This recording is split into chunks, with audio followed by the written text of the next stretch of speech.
Welcome! Maiden's Rhapsody is the second of two Final Fantasy XI crossover events that have been seen in Final Fantasy XIV. Each has appeared multiple times. The first one, Burgeoning Dread, hasn't been seen since 2014, and since the minion is on the Mog Station, we won't be seeing it again. Because money. Your average crossover event differs somewhat from seasonal events. While seasonal events happen every year around the same time, crossovers seem to happen whenever the devs feel like it. Well, actually, it's usually to draw attention to a property when something new is happening with it. This event first appeared around the time of the final expansion of Final Fantasy XI. This time, it seems to be related to the upcoming release of XI on mobile. You won't see decorations everywhere or have sudden changes in the background music when you walk around. Seasonal events are different each year with new stories and rewards. Crossovers usually come back with the exact same rewards and quests, which means a character that has done it previously can't do it again. This is the third time this particular event has occurred. Since my main did it back in 2017, I guess I gotta get on one of my many alts. This event is active and will last until June 22nd. In order to participate, you need to have any combat class at level 30, which means you can do this on a trial account. There does not seem to be any specific MSQ requirements, but you will need to get around to all three main cities, and to some of the higher mid-level zones in A Realm Reborn. Hopefully you are at least past Call of the Sea and have explored most of the Black Shroud, Lenosha, and Thanalan. If you're stuck soloing some of these fates, it may be difficult. I would recommend being a little higher than 30, having your job unlocked, and having your Chocobo companion unlocked. The quest begins in Limsa Lamensa in the Drowning Wench. Pick up the quest A Journey to Remember from Ramamu, who is a reporter for the Harbor Herald. No crossover quest would be complete without a graphic covering up the close button. What's weird is this is Shantato, who was involved in the original 11 crossover, but has almost nothing to do with this one. Another thing about crossovers is they often involve a member of the press trying to prove themselves. I guess when people travel between worlds, it's big news. She tells you to meet her in Costa del Sol. When you get there, you meet Iroha, this event's disturbed individual, and she needs your help fighting crabs. And guess what? She has amnesia, and thinks that training will help her remember. So you're sent to the first fate. If it isn't active when you get there, just wait, and she'll show up eventually. All you gotta do is kill the crabs and keep Iroha from dying. You blink, and you might miss the fact that completing the fate gave you a crystal, a fact that will become apparent when you return to Limsa and you are prompted to hand it over to Iroha. The crystal triggers a scary flashback, and she remembers some things. And while she was waiting for you, she heard of another place she might train outside of Hawk Manor. This is in the upper part of the Central Shroud. Rather than teleporting to Bent Branch, I recommend going to Gridania and then leaving through the White Wolf Gate. All you gotta do is kill the various types of Void Scent, demons, imps, etc., and keep Iroha from dying. You get another crystal and go to Gridania for another vision. While speaking to the patrons, she found out about a beast roaming the Segoli Desert. She's very sociable for a stranger with amnesia. The Segoli Desert is in the southern part of southern Thanalan, southeast of Forgotten Springs. In this fate, you need to defeat Circuit, a giant scorpion thing.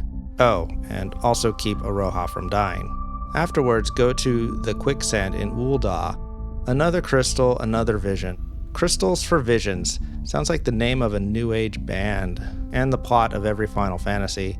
So some beast is terrorizing Bronze Lake, so back to Lenosha.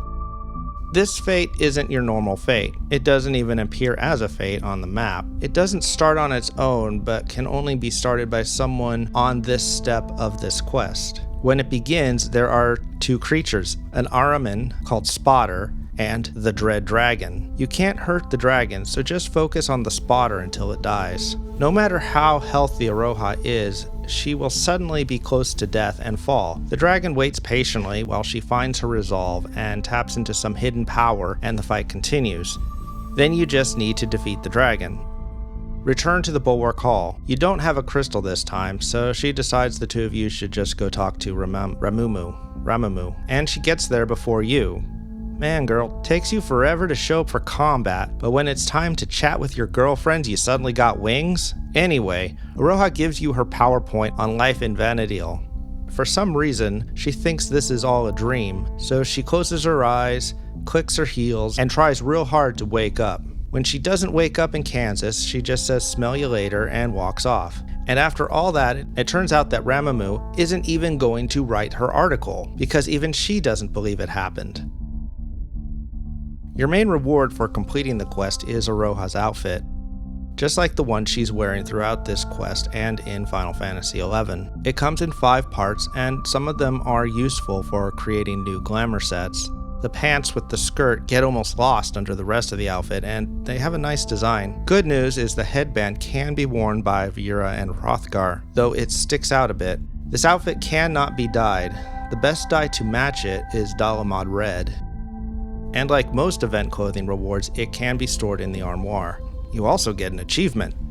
And one last difference between crossovers and other events is that cutscenes are often saved in the Unending Journey under other quests and special quests. But only the 4 scenes with visions are saved, not the first one where you meet Iroha.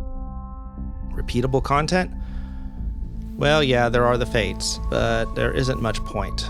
The first 3 give you experience, skill, and company seals like most other fates, but they don't even count for the challenge log or fate achievements.